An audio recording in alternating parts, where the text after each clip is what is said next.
Bueno, yo, ¿verdad? ¿Qué tal está el menú antes de comprarlo?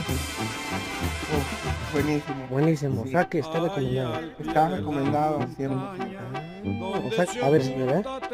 Yo no digo, no digo que su esposo sea mentiroso, ¿verdad? Pero le voy a hacer una pregunta a usted. ¿Sí es cierto que está bueno el menú? Bastante. Ah, Riquísimo. ya con eso me dejan así con un gusto chingón para chingar mi menudito y preguntar a ver qué tal. ¿Ustedes de qué parte son? Somos de Zacatecas, pero creados en el Distrito Federal. Ah, sí. ¿Quieren mandar un saludo para México? Claro, un saludo para todos los de Zacatecas y también para los del Distrito Federal. ¿Y usted, señora? Saludos para Zacatecas y el Distrito Federal también. O sea que los dos son de allá.